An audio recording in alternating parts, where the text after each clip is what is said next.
My parents excluded my son from Christmas. I ended their support. It's been a few months since Mark passed, and honestly, the world still feels like it's spinning on a tilted axis. Every morning, I wake up expecting to see him beside me, and every night, the silence in our bedroom is a physical ache. Losing him was the kind of pain that reshapes your entire universe, leaving craters where solid ground used to be. But through it all, there have been two constants, two anchors in the turbulent sea of grief. Mark's parents, Sarah and Jim. They've been incredible, truly. From the moment they got the news, they dropped everything. Sarah came over daily, bringing meals, helping with Tommy, just sitting with me in the quiet moments when the tears wouldn't stop. Jim, bless his heart, took on the more practical tasks, handling the endless paperwork, making sure the house was in order, and even playing countless rounds of Tommy's favorite superhero game, trying to inject some semblance of normalcy into his grandson's shattered world. They've been a lifeline, a testament to the kind of unconditional love and support I always wished I'd had from my own family. And that's where the real bitterness creeps in, the kind that sours even the sweetest moments of comfort. My parents, bless their hearts, or rather, don't, have always been a different story. It's not that they're bad people, not exactly. It's just, Rachel, my older sister Rachel. Everything revolved around her, always has. From childhood, she was the golden child, the academic superstar, the effortlessly popular one. And I was just there. The quiet one, the artistic one, the one who never quite measured up. It wasn't overt, most of the time. No dramatic declarations of favoritism, no blatant put-downs. It was subtle, insidious, woven into the fabric of our family life. The way their eyes would light up when Rachel walked into a room, the effusive praise for her every achievement, the way my own accomplishments, however small, were met with a polite nod and a quick change of subject back to Rachel's latest triumph. And that same insidious favoritism, that same unspoken hierarchy, extended to our children. Rachel's kids, perfectly behaved, perfectly talented, perfectly Rachel, were doted on, their every drawing a masterpiece, their every childish pronouncement a pearl of wisdom. And Tommy, my sweet, sensitive, utterly brilliant Tommy, he was always second best. He saw it too, even at 7.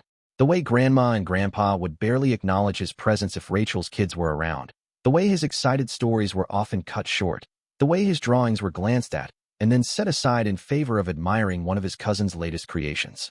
It hurt, a deep, persistent ache that never quite went away. And now, with Mark gone, that feeling of being an afterthought, of Tommy being an afterthought, has only intensified. It's a stark contrast to the loving embrace of Sarah and Jim, and it makes the chasm between my family and Mark's feel wider, more painful, and utterly unfair. The financial question started a few months after Mark's death, almost as predictably as the changing of the seasons. It wasn't a direct inquiry at first, more of a casual probing, veiled in concerned questions about how I was managing, if I was comfortable, if I needed anything. My parents, who rarely offered practical help unless it directly benefited Rachel, suddenly seemed keenly interested in my financial well-being. It was during one of these increasingly pointed conversations, over a strained dinner at their house where Tommy was, as usual, largely ignored in favor of endless anecdotes about my niece's latest ballet recital, that my dad finally broached the topic directly. He cleared his throat, pushing his half-eaten chicken around his plate, and asked, almost too casually, about Mark's life insurance. A knot tightened in my stomach, a familiar clenching sensation that always accompanied these interactions. I looked at him, then at my mother, who was watching me with an unervingly expectant expression. I took a deep breath, trying to keep my voice even, devoid of any emotional tell. Yes, there was life insurance, I said, my voice feeling strangely detached, as if I were discussing someone else's finances. I received $300,000. There was a subtle shift in the air, a quick, almost imperceptible exchange of glances between my parents. My dad's fork clattered softly against his plate. And what did you do with it? My mom asked, her tone a little too sweet, a little too innocent. I met her gaze directly. I invested it, I said, my voice gaining a bit more strength, a touch of defiant pride. For Tommy's future. For his education, his security. It's all set up in a trust for him. The immediate silence that followed was deafening, thicker than the tension that had been building throughout the evening. My dad slowly put down his fork, his lips pressing into a thin line. My mother's polite smile faltered, her eyes narrowing almost imperceptibly. The disappointment was palpable, a heavy cloak settling over the dining table. It wasn't just disappointment. It was something colder, a distinct sense of betrayal. My dad finally broke the silence, his voice low, tinged with an unmistakable edge of accusation. Invested it for Tommy, he repeated, as if he couldn't quite believe what he was hearing. But don't you think you should be helping the family now? With Rachel's new business venture and the mortgage on their bigger house, it's a difficult time for everyone. My mother nodded vigorously in agreement, chiming in with, "Yes, we thought you would understand the importance of family support. We assumed you'd want to contribute to the collective good, especially given your situation." The implication hung in the air. My situation, my recent widowhood, apparently made me ripe for financial exploitation, a convenient source of funds for Rachel's latest ambition. It was a stark reminder of their priorities, of where I, and more importantly, Tommy, truly stood in their estimation. Their thinly veiled expectation that I would funnel Mark's legacy, the only real financial security I had for my son, into their favored daughter's pockets was a bitter pill to swallow. The grief I felt for Mark was compounded by this fresh wave of familial disappointment, a realization that even in my darkest hour, their primary concern was never truly about me or Tommy, but about what they could extract from us for Rachel. It was a cold, hard truth, and it solidified a growing resolve within me. The next family dinner was an exercise in performative misery, orchestrated by Rachel with an almost theatrical flair. She arrived looking harried, her usually perfectly coiffed hair a little disheveled, her designer clothes just a touch less pristine than usual. The complaints started almost immediately, a cascade of laments about the crushing burden of her new business, the unexpected costs of the bigger house, the ever-increasing demands of her children's extracurricular activities. My parents, predictably, hung on her every word, their faces etched with concern, offering murmurs of sympathy and nods of understanding. It was a stark contrast to their usual absent-mindedness when I tried to share any difficulties I was facing, even after losing Mark. Then came the grand reveal, delivered with a sigh that seemed to carry the weight of the world. "Honestly," Rachel began, pushing a hand through her hair, "things are just so tight right now. I feel terrible, but I'm going to have to start sending you guys $500 a month, just to help out." She said this with a martyr's expression, as if this sudden, unprecedented act of generosity was tearing her apart. The irony wasn't lost on me. In all our adult lives, Rachel had never, not once, offered my parents any regular financial assistance, despite her supposedly thriving career and comfortable lifestyle. My parents, of course, immediately protested, feigning reluctance, but their eyes gleamed with undisguised approval. This was the kind of sacrifice they expected from their favored daughter, a testament to her inherent goodness and filial piety. Then, the spotlight swung to me. Rachel turned, her gaze direct and suddenly sharp, cutting through the pleasantries. "And you, of course," she said, her voice dropping a notch, becoming more calculating. "You'll be sending $1,000, won't you? After all, you have other sources of income now." The implication hung heavy in the air, thick with unspoken resentment and entitlement. Other sources of income was, of course, a thinly veiled reference to Mark's life insurance, the very money I had just told them was for Tommy's future. It wasn't a question, it was an ultimatum, wrapped in a veneer of familial concern. My parents nodded along, their expressions shifting from feigned humility to expectant stares. They didn't need to say anything. Their silence was agreement, their gaze a silent demand. A cold wave of despair washed over me, mingling with a desperate, lingering hope. Maybe, just maybe, if I played along, if I contributed to the family, as they so subtly insisted, I would finally earn their approval. Maybe they would finally see me, truly see me, and extend the same warmth and support they so readily offered Rachel. The thought was a desperate plea from a part of me that still craved parental acceptance, even after all these years. So, against my better judgment, against the quiet voice of Mark whispering caution in my memory, I agreed. "Yes," I heard myself say, the word feeling foreign on my tongue. "Yes, I can do that." The immediate shift in their demeanor was dishearteningly swift. Rachel's shoulders relaxed, a hint of a triumphant smile playing on her lips. My parents' faces softened, their previous disappointment replaced by a satisfied glow. It was clear, my contribution had bought me a temporary reprieve, a fleeting moment of their approval. But as I sat there, the taste of chicken and forced smiles bitter in my mouth, I couldn't shake the feeling that I had just signed away more than just money. I had ceded another piece of myself, and for what? A hollow promise of family support that felt more like a conditional loan than genuine love. The months that followed my agreement to send $1,000 a month were a stark, painful lesson in the true nature of my parents' and sisters' affection, or lack thereof. For my hefty contribution, I received precisely nothing in return, except for a steady stream of excuses whenever I dared to ask for the kind of family support I desperately needed. It started subtly, with a polite demurral here, a vague unavailability there. "Oh, we'd love to, dear, but Rachel really needs us to watch her kids that day." Or, "Your father has an appointment, and I simply couldn't leave him." The appointments, it seemed, became increasingly frequent, the needs of Rachel's children suddenly paramount whenever I so much as hinted at needing an hour or two of childcare, or even just a listening ear. I wasn't asking for much, not really. Just a little help with Tommy sometimes, a break from the relentless demands of single parenthood, a moment to breathe. Grief, it turns out, doesn't just hit you once and leave. It's a constant companion, a heavy cloak you wear everywhere. There were days when getting out of bed felt like scaling a mountain, and days when Tommy, bless his energetic heart, would wear me down to the bone. I'd call my mom, tentatively, hoping for a flicker of the concern she showed Rachel. "Mom, I'm just so exhausted today.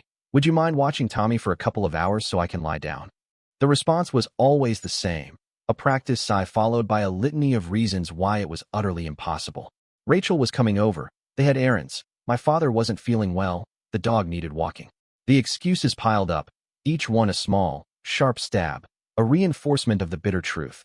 My $1,000 a month bought them financial relief, but it certainly didn't buy me an ounce of their time, their effort, or their genuine care.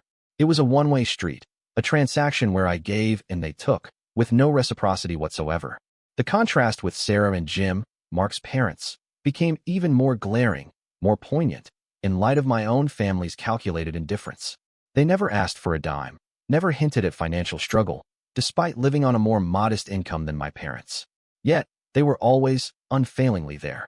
A call to Sarah about a particularly difficult day with Tommy would be met not with an excuse, but with a warm, "Of course, dear. We'll be right over." They'd drop everything. Sarah would whisk Tommy off to the park, or spend hours helping him build elaborate Lego creations, while Jim would quietly take out the trash, fix a leaky faucet, or simply sit with me in the living room, offering a comforting presence.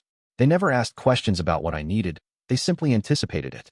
If Tommy had a school event, they were there, cheering him on, always making him feel like the most important person in the world. If I was struggling with a bill, Jim would offer to look it over, not with judgment, but with genuine concern and practical advice. Their help wasn't conditional, wasn't transactional. It was simply given, freely and lovingly. They were my true family, the ones who had truly stepped up when my world shattered, the ones who saw Tommy not as an afterthought, but as a beloved grandson, a precious part of their continuing legacy. And it made the cold, calculating indifference of my own parents, the ones who were supposed to love me unconditionally, even harder to bear. The final blow came just a week before Christmas, shattering any lingering illusions I had about my place in my parents' affections. The festive season, typically a time for family togetherness, had always been tinged with that familiar favoritism. Rachel's children paraded like prize ponies while Tommy was largely overlooked. But this year, my mother decided to take it a step further, drawing a line in the sand that felt less like a boundary and more like a chasm. The phone call was brief, almost perfunctory. "Just calling to let you know," she chirped, her voice falsely bright, "that this year's Christmas party will be a children-free affair." The words hung in the air, heavy and loaded, especially given the usual chaotic presence of Rachel's brood. My mind immediately jumped to the unspoken implication, the obvious question. "Children-free," I repeated, my voice tight, a cold dread coiling in my stomach. "Does that mean no Tommy?" There was a slight hesitation on her end, a beat of silence before she launched into a well-rehearsed explanation. "Well, yes, dear. You know how hectic it gets with all the little ones running around. Rachel's children are so much older now, it's just not practical for them to be there. And really, it's more of an adult gathering this year. We thought it would be a nice change." The excuse was flimsy, transparent, and utterly gut-wrenching.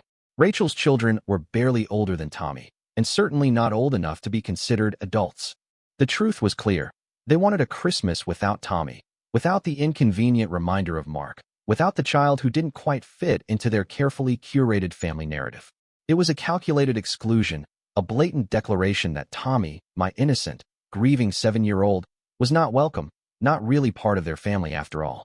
Then came the kicker, delivered with a casualness that made my blood run cold. "You can just leave him with Sarah and Jim, can't you?" she suggested, as if she were asking me to drop off a package at the post office. "They're so good with him, and they'll be happy to have him." The implication was clear. Sarah and Jim, Mark's parents, the ones who had shown us nothing but unwavering love and support, were good enough to babysit Tommy, to care for the child my own family deemed inconvenient, while I was expected to show up, alone, and play the role of the appreciative, childless guest. I looked across the living room at Tommy, who was deeply engrossed in drawing a superhero, his tongue sticking out in concentration, completely oblivious to the conversation that was tearing my heart to shreds. He was humming a little tune, his brow furrowed in delightful focus, utterly unaware that the family he loved, the grandparents he still cherished despite their neglect, were actively planning a Christmas celebration that excluded him. The sight of his innocent joy, contrasted with the cruel reality of my mother's words, was a physical blow. My heart didn't just break, it shattered into a million tiny pieces. It was a betrayal so profound, so utterly devoid of empathy, that it extinguished the last flicker of hope I had held for my own family. In that moment, staring at my beautiful, oblivious son, I knew, with absolute certainty, that something had to change. This wasn't just about me anymore. This was about protecting Tommy from a pain I knew too well, a pain inflicted by the very people who were supposed to love him unconditionally. The realization was both devastating and liberating, a clear signal that I had to choose, and my choice would always, unequivocally, be Tommy. Christmas Eve arrived with a heavy quietness at our house, a stark contrast to the usual festive buzz Tommy and I would create. Leaving him with Sarah and Jim earlier had been agony, watching his sweet, trusting face as he waved goodbye, completely unaware of the calculated exclusion that awaited me. I plastered on a fake smile, assuring him I'd be back soon, a lie that tasted bitter on my tongue. The drive to my parents' house felt like traversing a silent, lonely highway, each mile deepening the knot of dread in my stomach. A part of me, a naive, hopeful part, still clung to the absurd fantasy that maybe, just maybe, my mother had been mistaken, that there was some benign misunderstanding, that perhaps, once I arrived, Tommy's absence would be acknowledged with regret, and a genuine reason for his exclusion would be offered.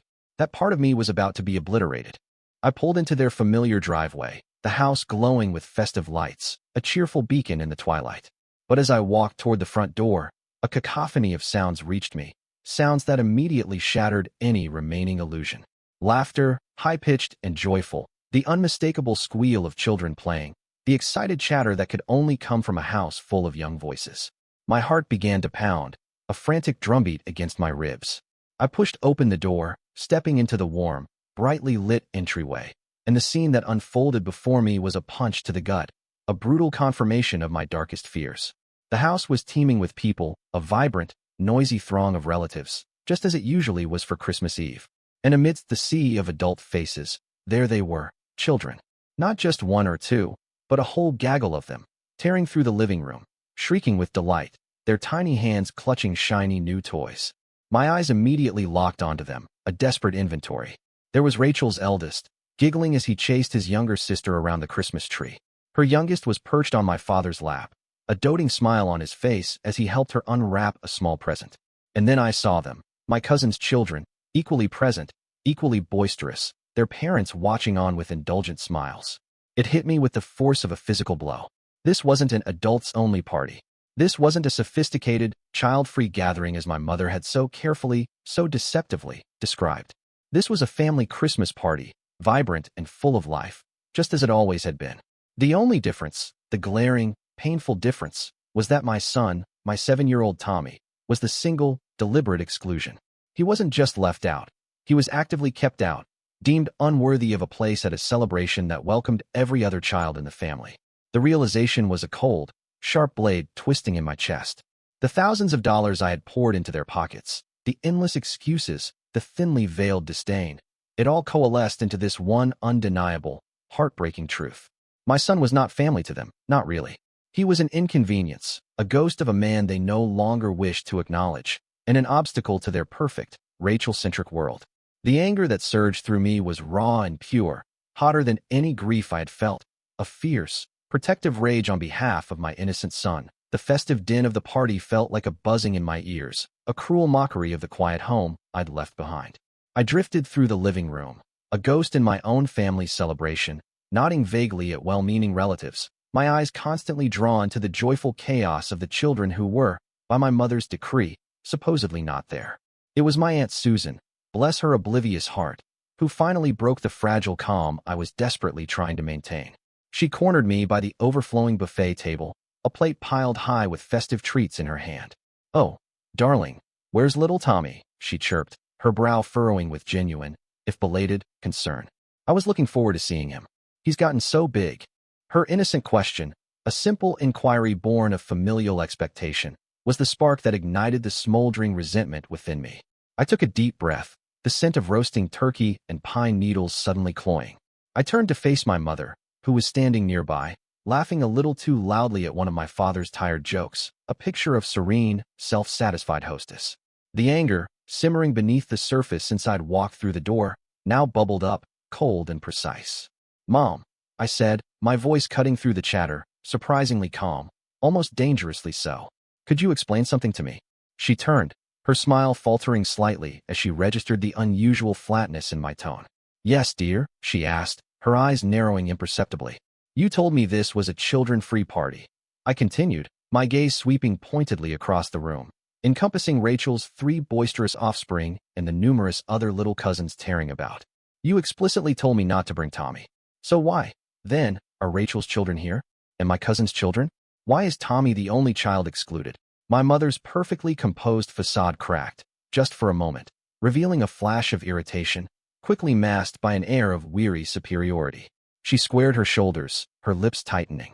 "Oh, don't be dramatic," she scoffed, waving a dismissive hand. "Those children know how to behave. They're well-mannered.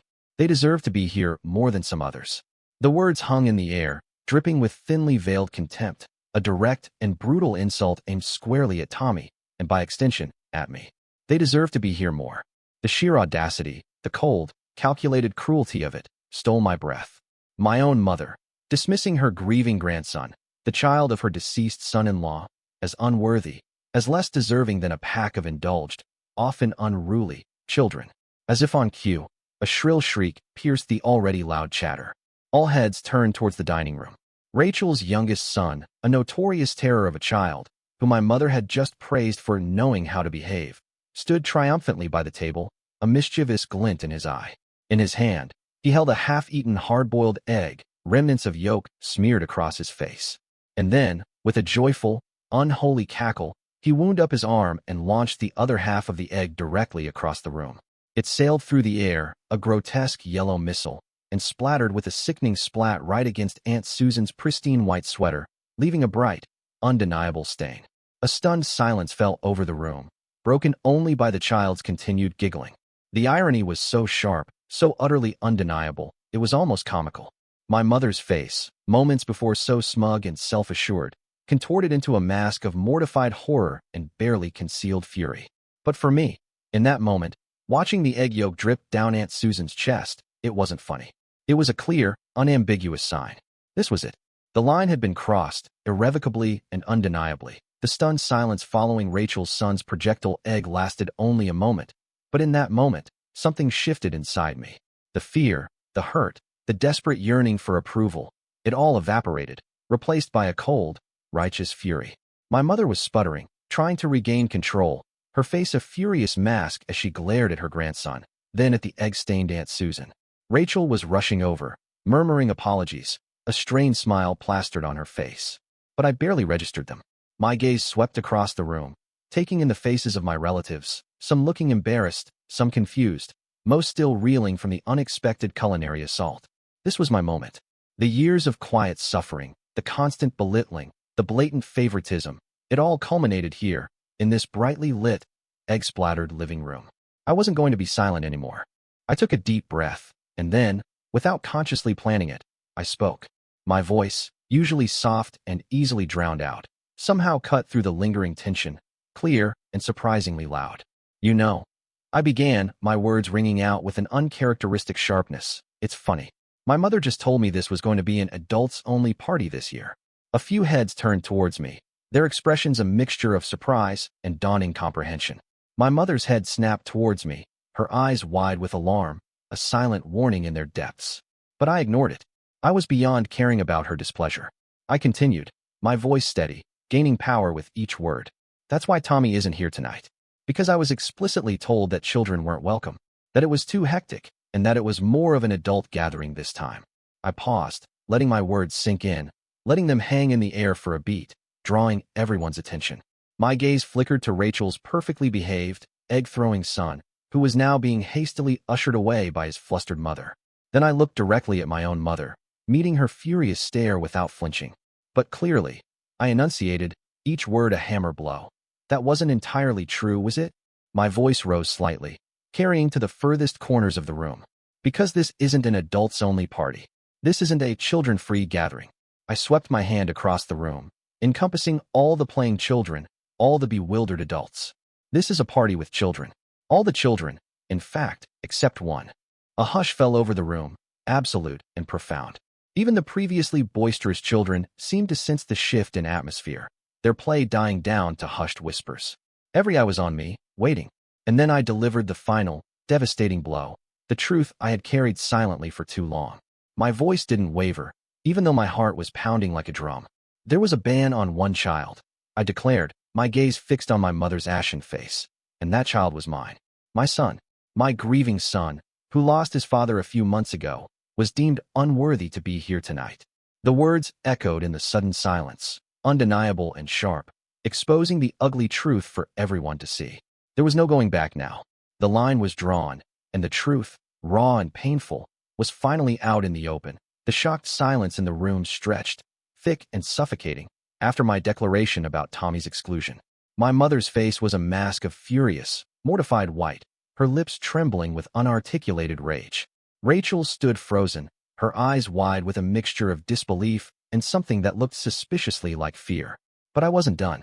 The dam had broken, and the torrent of repressed truths was rushing out.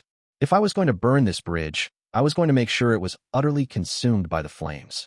And you know what else is interesting? I continued, my voice still cutting through the stunned quiet. I shifted my gaze from my mother to the room at large, making eye contact with various relatives, some looking away uncomfortably, others watching me with a fascinated horror. My parents have been expressing quite a bit of concern about their finances lately. So much so, in fact, that I've been sending them $1,000 every single month. Gasps rippled through the room. A few people looked at my parents, their expressions shifting from general surprise to something sharper, more critical. My parents recoiled, looking suddenly small and exposed under the sudden glare of collective scrutiny. And then there's Rachel, I added, turning my gaze to my sister, who now looked as if she wanted the floor to swallow her whole. Her husband, David, who had been standing a little behind her, looking confused, now stepped forward, his brow furrowed. Rachel, darling, you announced that you were sending them $500 a month, didn't you? I asked, my voice dripping with saccharine sweetness, a stark contrast to the venom in my eyes. To help the family, as you so nobly put it. David's eyes widened, and he turned to Rachel, a bewildered, betrayed expression on his face. $500, he repeated, his voice incredulous. Rachel, what is she talking about? You haven't sent them anything. Not a dime. The accusation hung in the air, undeniable and devastating. Rachel visibly crumpled. The carefully constructed facade of the selfless, struggling sister shattered, revealing the manipulative deceit beneath. Her face flushed a deep crimson, and she wrung her hands, unable to meet her husband's furious gaze. Tell them, Rachel, I urged, my voice gaining a relentless edge. Tell them the whole story. Tell them why you made that grand announcement. Rachel finally lifted her head, tears welling in her eyes, her voice barely a whisper, thick with shame and desperation. They told me to, she stammered, gesturing weakly towards our parents, who now looked utterly mortified. Mom and Dad told me to say I was sending money. They said it would make you feel obligated, to make you pay more. Her confession was a tiny, broken sound, but in the deathly quiet of the room, it resonated like a thunderclap. The full extent of their calculated manipulation, their callous disregard for my grief and Tommy's well-being, was laid bare for every single person to witness. It was uglier, more twisted than I had even dared to imagine. The silence that followed was no longer shocked. It was filled with judgment, heavy and absolute. The confession hung in the air, a final, damning piece of the puzzle, confirming every suspicion, every quiet ache of abandonment I had ever felt. My parents stood rigid, their faces a mask of crumbling dignity, while Rachel dissolved into quiet sobs, her husband David looking at her with a profound, unreadable disappointment. The rest of the room was a tableau of stunned faces, some wide-eyed with shock, others grim with a dawning understanding of the cruel machinations they had just witnessed. This was it, the breaking point, the moment of irreversible rupture. I took another deep breath, letting the anger, the pain, and the years of quiet resentment fuel my resolve. My voice, which had been cutting and precise moments before, now resonated with a quiet, unwavering finality. So, I began, my gaze sweeping over my parents. Then, Rachel, let's be perfectly clear about a few things. There was no emotion in my voice now, just a cold, steely determination. From this moment forward, I will no longer be sending you a single cent of money. Not a dollar. Not a penny. My mother flinched, a small, involuntary movement, as if I had physically struck her. My father's jaw clenched. And I continued, my voice gaining a quiet power, each word a nail hammered into the coffin of our fractured relationship. I will not be maintaining any relationship with either of you, or with Rachel, ever again. The words, once unthinkable, now felt like the purest truth I had ever spoken. They were a declaration of independence, a severing of ties that had long ago become shackles. I'm done, I stated, the phrase heavy with the weight of years of neglect, a lifetime of being second best, of my son being an afterthought. I'm done with the favoritism, the manipulation, the lies. I'm done with being used, and I'm done with my son being treated as an inconvenience. Without another word, I turned, walked to the front door, and gathered the neatly wrapped Christmas gifts I had brought for them and my nieces and nephews. I didn't care about their reactions, their pleas, or their potential outrage. Their expressions were irrelevant to me now. I simply placed the gifts gently on the floor beside the door, a symbolic leaving behind of all that tethered me to this toxic dynamic. Then, I walked out, not looking back, stepping out of the warmth and artificial cheer of their home and into the cool, crisp Christmas Eve air. As the door clicked shut behind me, the silence was profound, but this time, it wasn't heavy or stifling. It was light, liberating. A wave of immense relief washed over me, so potent it almost brought me to my knees. It was the feeling of a crushing weight being lifted, a burden I hadn't realized how heavily I carried until it was gone. In the days and weeks that followed, the repercussions rippled through the family. I received calls, not from my parents or Rachel, but from other relatives, cousins, and aunts who had witnessed the scene. Their voices were filled with sympathy, support, and an unspoken understanding. They had seen the truth, and they were on my side. Even David, Rachel's husband, reached out. It wasn't long before I heard through the grapevine that he had finally left Rachel, the deception about the money, coupled with the blatant cruelty towards Tommy, proving to be the final straw for their marriage. Now, months later, life is different. It's quieter, simpler, and profoundly more peaceful. Tommy and I spend our holidays and most of our free time with Sarah and Jim, who have only deepened their unwavering love and support. Tommy flourishes under their genuine affection, finally experiencing the kind of unconditional love and acceptance every child deserves. I am surrounded by people who truly see me, truly love me, and truly appreciate my son.